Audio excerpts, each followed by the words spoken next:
Olá, pessoal, sejam muito bem-vindos ao podcast do canal da Dama de Ferro. Siga a Dama de Ferro, é Dama de Ferro OFIC, Dama de Ferro OFIC, rejeite as imitações que são tenebrosas, ao contrário da Dama de Ferro OFIC, que é super sagaz. E a gente estava conversando aqui fora do ar antes e já dava quase um podcast de tantas informações. Nós estamos recebendo provavelmente duas das maiores autoridades no anarcocapitalismo ou ex-anarcocapitalismo, eles explicaram para a gente. Estamos recebendo aqui a presença muito especial do Paulo Cogos. Bem-vindo, Paulo Cogos, e obrigado pela presença. Obrigado, João Belucci. Obrigado, Daniel Gonzalez. É uma grande honra estar aqui com vocês. Agradeço o convite. Olá, meu colega Renato 38 e espectadores. E estamos recebendo também o Renato Amoedo, ou o Renato 38, que é um fora da curva, e também vai trocar umas ideias aqui com a gente. Obrigado mais uma vez. É a segunda vez que o Renato vem aqui com a gente. Obrigado, Renato. Minha honra. E também o Daniel aqui para conduzir essa conversa com a gente, que é um dos 4 sócios por trás do projeto Dama de Ferro. O Daniel é advogado, atleta, empresário e comunicador. Tudo bom, Daniel?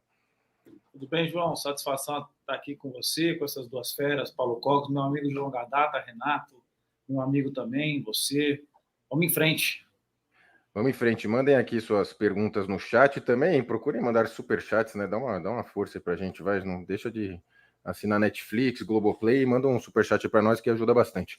E, por favor, compartilhem nos grupos, né, do Instagram, Telegram e tudo mais. Vamos trocar umas ideias aqui nesse mais altíssimo nível com o Paulo Cogos e o Renato Amoedo, Renato 38. Queria começar aqui do básico, né, perguntando inicialmente para o Renato Amoedo. Por favor, Renato, como que você se descobriu anarcocapitalista? E você até me postou seu, acho que é convite de formatura desses dias, né, bem... Na época do auge do PT, lá foi bem curioso. Como que você se descobriu anarcocapitalista ANCAP? Tá sem som, está desligado. Tá mudo, Renato. 2004, 2005 foi o auge de popularidade do PT. Teve trechos aí em 2004, 2005 de Lula ter 69% de aprovação, porra. Cotas racistas terem mais aprovação ainda do que o PT. 70%, 80% das pessoas, porque a cota, hoje em dia, o curso que eu fiz, a universidade que eu fiz, não existe mais. Como eu disse no convite ali, era o final. Você já via claramente que as pessoas que passavam em concurso não eram mais professores, eram militantes, né? Nós vivemos hoje numa época que nem empresa privada seleciona mais por mérito. É pelo antimérito, é pelo mérito na militância. Esses caras, eles não são incompetentes, eles são incompetentes no objetivo deles, que é destruir a oportunidade para os decentes, nos destruir e obter todo o poder político e todo o dinheiro para eles. Você não viu que o Lula começou a forçar a barra para colocar os amigos no conselho de administração dessas empresas, inclusive privadas? Não é estatal, não. E se a empresa disser não mama mais um centavo no BNDES, a empresa vai fechar, não é isso? Acabou. É isso. O fascismo, eles não chamam de fascismos, mas a definição do fascismo é nada fora do Estado, que é exatamente o que está sendo feito agora, né? Não sei se foi nessa época de faculdade? Quando eu tinha 5 ou 6 anos de idade, eu conheci o Capitão Paixão, e quando eu tinha 7, 8 anos, o Capitão Paixão me disse que um dia os comunistas iam chegar aqui, iam fazer o que fizeram lá nas colônias portuguesas, chegar para a galera da favela e dizer que eles só iam ter o que eu tinha, o que meus pais tinham, se matasse a gente. E que ele tinha um filho da minha idade, que ele chegou, e tinha uma filhinha da minha idade, que ele chegou e estava empalada no portão, e que ele tinha um bebezinho, e ele chegou e viu a babá que dizia que amava o guri, estrangulando ele, que a primeira pessoa que ele matou foi a babá estrangulando, igual estrangulou o guri dele, não é isso? Assim, quando ele me disse isso, eu tinha 7, 8 anos, eu acho que eu entendi bem a mensagem. Quando eu era guri, pô, eu conheci várias pessoas, meus avós foram a Europa Oriental, a aparição de Fátima na minha família sempre foi um fato, entendeu? Eu conheci pessoas que fugiram do Vietnã, conheci pessoas que fugiram da China, porra, eu conheci pessoas que experimentaram o terror comunista na infância, adolescência. Eu não podia, porra. Essa doença infantil nunca pegou, porra. Trabalhei na campanha, eu tirei título pra votar em Enéas, porra. Com 16 anos, né? Essa doença infantil aí eu nunca tive, não, velho. Eu sempre soube que o comunismo é um mal absoluto. Como até Fernando Pessoa, porra, já sabia isso na década de 20, porra. Há 100 anos atrás, não é isso? A questão é que, entre você saber que o totalitarismo é o mal absoluto, que o comunismo é o como é que o Fernando Pessoa, o conjunto de todo o lixo moral e mental que já foi produzido pela humanidade. E uma outra coisa é você ser minarquista, você dizer, não, beleza, o Estado pode chegar a um certo ponto, como eram os pais fundadores, e a partir disso vem na geração. E uma outra coisa é você reconhecer que nem esse mínimo o Estado não é capaz mais de fazer. Se eu tivesse vivido na época dos pais fundadores, eu teria concordado com eles. Naquela época, o minarquismo era fundamental. Naquela época, não existiam as tecnologias que existem hoje para prover os serviços públicos que eram necessários que o Estado produzisse naquela época. Hoje já existem mecanismos de justiça e tudo mais, como o mercado de aposta descentralizada de morte, que vão funcionar muito melhor do que qualquer tipo de justiça estatal. O cara que me convenceu da tese anarcocapitalista foi um cara chamado Stefan Molyneux. Foi a leitura da tese de mestrado dele, Practical Anarchy. O Stefan, hoje, ele é absolutamente banido de redes sociais, mas ele foi um dos caras fundamentais para a eleição de Trump, inclusive. Ele foi um intelectual ativo pra caralho, fez podcast com o professor Olavo 2 ou 3 vezes, foi um cara, já fez debate com os principais intelectuais da nossa época, com Taleb, esses caras todos. Hoje em dia ele é proibido, pô. Ele é um cara totalmente banido dessas big techs, né? E recebeu mais de 600 bitcoins de doação, viu? Mandou a galera comprar bitcoin em 2011, 2012, 2013, 2014, 2015, ele recebeu doação pra caralho, viu? Pô, na época... Se não tirou muita cocaína, velho, tá aposentado, viu? Na época que estava no fundo, né, provavelmente, do preço.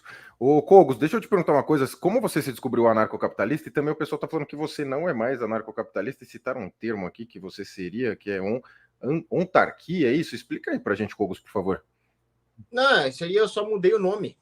É a mesma coisa que você dizer o seguinte, ó, existe um bolo muito bom de chocolate meio amargo com creme de morango, certo? E eu gosto desse bolo. Mas aí alguém dá o nome para esse bolo de bolo do demônio. Aí eu falo, não quero ser caracterizado como alguém que gosta de bolo do demônio. Eu quero mudar isso para, sei lá, bolo vulcânico. Vai outro nome. Eu deixei de gostar do chocolate com morango? Não. Eu só não quero que o nome seja bolo do demônio. Eu só mudei para bolo vulcânico. Então, as ideias que eu defendo no campo da filosofia política são exatamente as mesmas. Só que eu não quero que tenha um prefixo demoníaco, que é anarquia. Anarco. Porque anarco significa ausência de princípio de ordem. E o universo foi criado por Deus segundo uma hierarquia, que significa a ordem do sagrado. Hiero é sagrado. Então, como é que eu posso ser, ao mesmo tempo, defensor da hierarquia divina e de uma não-arquia, de uma anarquia? Então, o que eu defendo em relação à concorrência de serviços no mercado são as mesmas ideias que eu sempre defendi. Privatização da justiça, da defesa, sim. Só que eu não quero que isso se chame anarco. É um problema com a nomenclatura, boa, entendi. Mas você sempre se viu como anarcocapitalista ou você teve uma fase também de ser mais esquerdinha, democrata social e tal? Ou foi fácil assim virar anarco? Ex-ANCAP, agora onto, né? Pois é, onto significa o ser, a natureza das coisas, o que as coisas realmente são na realidade. E a autoridade de tudo que existe deve seguir do que as coisas realmente são na realidade. Inclusive o que nós chamamos de Kratos, né? Kratos seria o poder coercitivo, a capacidade de fazer valer o poder. O que deve ser imbuído de Kratos? Depende de como as coisas são na realidade. Então, quando se fala, por exemplo, em aristocracia, que é o Kratos exercido pelos melhores, pelos aristos, é melhores segundo o quê? Segundo as virtudes. E as virtudes são um atributo do ser, do ontos. Então, a aristocracia também está compatível com a ontarquia, né? Agora, o que eu vou chamar de ontarquia, mas é o que o Renato chamaria de anarcocapitalismo, são ideias muito parecidas, né? Como é que eu me descobri isso? Eu nunca fui esquerdista, no sentido estrito da palavra, né? O que eu defendi seria o que hoje o pessoal chamaria de neoconservadorismo, puxa-saquismo de americano, pagar pau para milico. Isso aí eu já fui. Aquela direita Nutella eu já fui, né? Isso faz parte. Só que quando eu servi o Exército, eu notei que existia muitos erros burocráticos dentro do Exército.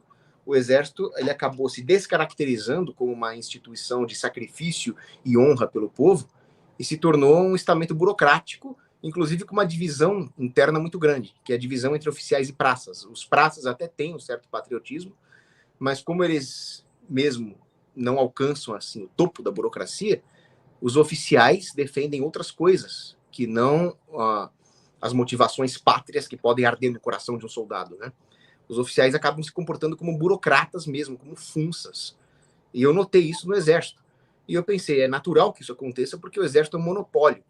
Se pelo menos o Exército emulasse algumas formas de administração da iniciativa privada, talvez fosse melhor.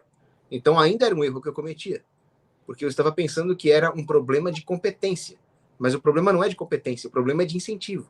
Todas as instituições burocráticas monopolistas têm incentivos imorais, desalinhados. Então eu fui aprender isso quando eu fui fazer a faculdade de economia. E na faculdade de economia, o que ensinavam lá era uma tragédia, assim, era pior do que comunismo, era reduzir o homem a números. Só que eu aprendi pelo menos que não se ensina economia e que a economia existe como ciência. Então eu pensei, onde é que eu vou aprender economia? Aí eu fui estudar a escola austríaca, que tem como raiz a escolástica medieval. E aí na escola austríaca de economia, eu li os autores que tratavam desse problema de incentivos econômicos, do problema dos monopólios, e fui me aproximando muito do que hoje se chama anarcocapitalismo. Eu me converti ao anarcocapitalismo, nesses termos, em 2012, conversando com os irmãos Quioca. E eu estava falando o seguinte, não, eu até concordo com vocês em tudo que tange a política monetária, Banco Central, imposto, vocês estão certos. Só que tem um problema, tem que ter um Estado para matar bandido. Tem que ter ali um monopólio da legislação penal para matar os bandidos, senão nós vamos cair no problema de defesa de bandido, direitos humanos, as pessoas não vão ter como se defender de bandido sozinhas. E aí os irmãos Quioca e um amigo nosso lá chamado Mujo, eles falaram o seguinte, se você defende e tem convicção de que leis duras contra bandidos vão reduzir crimes, então certamente muitas pessoas que vão pensar como você vão para uma sociedade com leis mais duras, e elas vão prosperar, e elas vão vencer a concorrência de mercado. Mas se não houver concorrência na produção do serviço de legislação, como é que você vai provar isso? Aí nesse dia eu falei, realmente, o setor de justiça também está submetido às leis de mercado. Aí virei anarcocapitalista, né?